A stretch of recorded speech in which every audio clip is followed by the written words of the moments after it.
Balaji Vishwanath, better known as Peshwa Balaji Vishwanath, was the first of a series of hereditary Peshwas hailing from the Konkani Hindu family who gained effective control of the Maratha Empire during the 18th century. Balaji Vishwanath assisted a young Maratha Emperor Shahu to consolidate his grip on a kingdom that had been racked by civil war and persistent attack by the Mughals under Aurangzeb.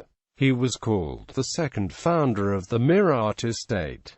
Early life and career. Balaji Vishwanath was born into a Konkani Chitpavan Brahmin family. The family hailed from the coastal Konkan region of present-day Maharashtra and were the hereditary Deshmukh for Shrivadan under the Sadi of Janjira. He was named Balaji, which is a form of the given name Balal. Balaji's first job was as a petty clerk at saltworks at Chiplan, owned by the Sadi, while his elder brother Tanoji performed hereditary functions of Deshmukh at Shrivadan. Having been persecuted by Sadi, he went out in search of employment to the upper regions of Western Ghats and worked as a mercenary trooper under various Maratha generals. According to Kincaid and Amp Parsness, Balaji Vishwanath entered the Maratha administration during the reign of Chhatrapati Sambhaji of the regency of his brother Rajaram. One of his jobs in the Maratha administration was as a revenue official, a writer under Ramchandra Pantamaju. Later he served as an accountant for the Maratha general Dhanaji Jadhav at Janjira. Between 1699 and 1702, he served as the Sar subhead or a head administrator at Pune, and from 1704 to 1707 as Sar subedar of Daulatabad. By the time Dhanaji died, Balaji had proven himself as an honest and able officer. The newly released Maratha ruler Chhatrapati Shahu took note of his abilities and appointed Balaji as his assistant. Role during Maratha Civil War. Since the death of Chhatrapati Shivaji, his two sons Sambhaji and Rajaram continued the Maratha rebellion against the Mughal Empire. Emperor Aurangzeb entered the Deccan in 1686, hoping to put an end to the fledgling Maratha state. Aurangzeb spent the next 21 years in the Deccan in ceaseless warfare against the Marathas. Despite the cruel executions of Sambhaji and early death of Rajaram, Rajaram's widow Tarabai continued the resistance while Sambhaji's son Shahu was captured at a very young age and held captive of the Mughals.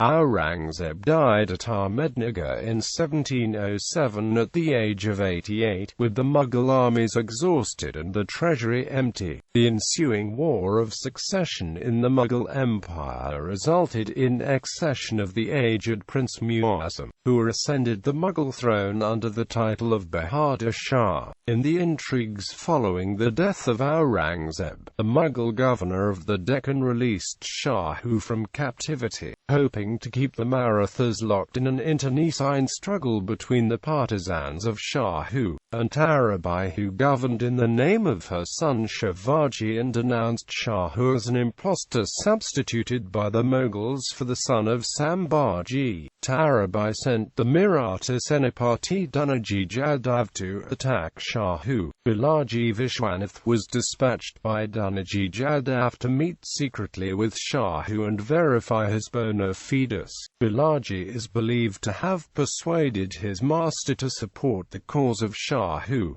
Dhanaji's forces met Shahu's at Khed in Pune district. Instead of attacking Shahu, Dhanaji Jadhav declared him to be the rightful successor to the Maratha throne. Dhanaji's confidence in Balaji Vishwanath, however, aroused the jealousy of his son and successor Chandrasen Jadhav. At the time of Shahu's coronation at Satara in January 1708, Balaji Vishwanath received appointment as Mutaliki deputy to Ambar Hanumanti, amateur of Shahu, to ensure his presence at the Maratha court and maintain personal contacts with monarch all the time. After death of of Danaji Jadhav in June 1708, Shahu appointed Danaji's son Chandra Sen Jadhav as Senapati, but the rivalry between Chandra Sen and Balaji led the former to intrigue with Tarabai, while seeking an opportunity to eliminate Balaji. A dispute over the conduct of a junior officer in Balaji's employ led Chandra Sen to attack Balaji, who fled to the fortress of Puranda. Chandra Sen besieged Puranda, whereupon Balaji fled again to Pandavgad, whence he sent an emissary to plead for help from his sovereign. Shahu had Balaji Vishwanath brought under escort to his capital Satara and asked Chandra Sen to make the case against Balaji Vishwanath before him. Instead of obeying Shahu, Chandra Sen defected to the cause of Tarabai in April 1711. Hibateo Nimbalkar, who Shahu had dispatched against Chandra Sen, also defected to Tarabai, and Shahu's fortunes were at the lowest. Bereft of his experienced generals, Shahu turned to Balaji Vishwanath, who undertook to raise a new army in the cause of Shahu. For this the monarch gave Balaji Vishwanath the title of Senakat, or organizer of Maratha armies. Balaji next turned against Tarabai, her own armory of intrigue. The fall of Tarabai at Kolhapur in 1712 was the outcome of a conspiracy hatched by Balaji Vishwanath in connivance with the disgruntled elements of Tarabai's court. Balaji Vishwanath induced Rajaram's other widow, Rajasbai, to install her son, Sambhaji, on the throne of Kolhapur, dethroning Shivaji II, the son of Tarabai. This brought the ruling house of Kolhapur under protection and subordination of Shahu. Ascent to Peshwa. Next, Shahu turned to subdue the Angras. Dukherji Anga had commanded Chhatrapati Shivaji's navy and was succeeded in 1690 by his son Kanherji Anga. Kanherji received from Tarabai the title of Sarkil, or Admiral of the Maratha fleet. Kanherji seized the opportunity of war between Tarabai and Shahu to effectively free himself of the suzerainty of either. Instead, he captured the major trading centre of Kalyan and the neighbouring forts of Rajmachi and Logad. Shahu sent a large force under his Peshwa, or chief minister, Bahiroji Pingal. Kanherji defeated Pingal and imprisoned him at Logad, and started to advance towards Shahu's capital Satara. Shahu commanded Balaji again to raise another army to subdue Kanherji. Balaji preferred the path of negotiation and was appointed as Shahu's plenipotentiary to negotiate with the admiral. Balaji convinced Shahu to alter Shivaji's old constitution of the Maratha State, whereby the nobles were salaried employees of the ruler. Henceforth, nobles would be feudatories with grants of land over which they ruled as vassal princes. In doing so, Balaji planted the seeds of both the rise and the decline of the Maratha Empire confederacy. Granting the nobles vast territories enabled the rapid expansion of the empire from 1713 to 1760 and then onwards. Balaji and Kanherji met at Lonavala. The newly appointed Peshwa appealed to the old sailors' patriotism for the Maratha cause. Anga agreed to become the Sarkil of Shahu's navy with control of the Konkan.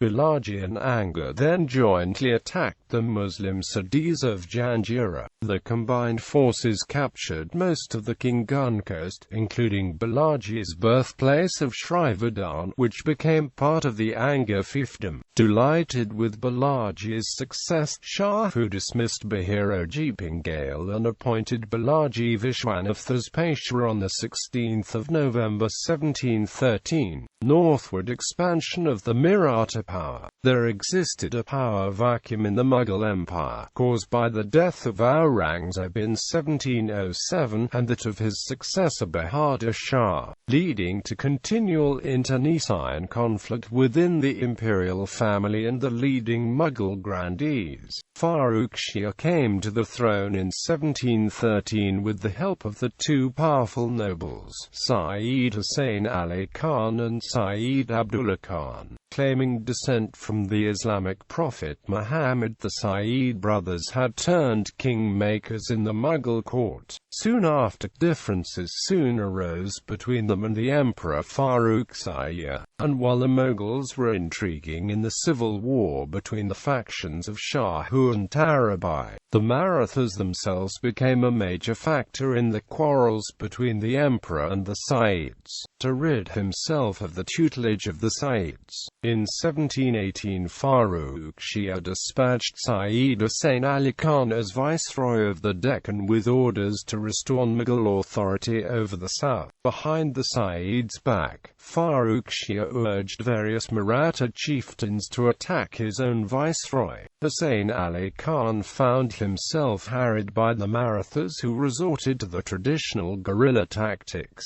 Unable to defeat the Marathas in a pitched battle and weary of chasing after constantly marauding Maratha horsemen, Hussain Ali Khan sought to make peace with the Marathas. In July 1718, Balaji negotiated a Maratha-Mughal treaty with Hussain Ali Khan, demanding the Maratha right of Chauth and Sajmaki of the old Mughal provinces of the Deccan. To this Balaji Vishwanath added the demand of Chauth and Sajmaki over the rich provinces of Gujarat and Khandesh, and the restoration of Chhatrapati Shivaji's conquests in Karnataka, in return for which Balaji promised that Shahu would acknowledge the nominal overlordship of the Mughal emperor, and the Marathas would provide a force of 15,000 armed horsemen to the Mughal Empire. To these egregious demands Sayyid Hussain Ali Khan readily agreed, with a view to use the Maratha soldiers to their advantage in the struggle with the emperor. Farrukh Shah refused to ratify this treaty and sought to depose and murder the Sayyids. The plot was betrayed to Sayyid Abdullah Khan, who was in Delhi, who succeeded in neutralizing other powerful Mughal nobles like Asaf Jah I and Sabiland Khan with promises of rich governorships of Malwa and Kabul respectively. In September 1718, accompanied by Balaji Vishwanath and supported by 16,000 Maratha horsemen commanded by the gallant Pasoji Bhosle Hussain Ali Khan, arrived in Delhi. Most of Farrukh Shah's supporters fled, but the emperor's partisans resisted but were overcome at the cost of 2,000 Maratha soldiers. Farrukh Shah was dethroned, blinded and imprisoned by the Sayyids, who substituted in his place a more pliable puppet, Rafi al-Dajjat, in February 1719. Rafi al-Dajjat duly ratified the Maratha Treaty. Shahu and his successors were recognized by the Mughal emperors as the rightfully heirs to Chhatrapati Shivaji. Balaji returned in triumph from Delhi to Satara, having also secured the release, after decades of Mughal captivity, the mother, wife and half-brother of Shahu. Weary from his labors and the tiresome journey back from the imperial capital, Balaji Vishwanath's health began to fail. In October 1719 he obtained leave from Shahu to retire to the village of Sathwad near Pune that had been granted by Shahu to the Peshwa. On the 11th of March 1719 he celebrated the marriage of his son Visaji, the future Peshwa Baji Rao I, with Kashi Bai. Balaji Vishwanath died on the 12th of April 1720. He was succeeded by his elder son, the celebrated Baji Rao I, who was appointed Peshwa by Chhatrapati Shahu. Administrative achievements. Balaji Vishwanath also laid the foundation for the complex administrative system of the Marathas that held sway for a century after his death. The Maratha tax collection system from a wide swathe of nominally Mughal provinces was based on a widespread network of agents and collectors. To it, as much as to the victories in the field, the Marathas owed the spread of their empire. The mechanism of revenue collected was supported by credit facilities from established banking families.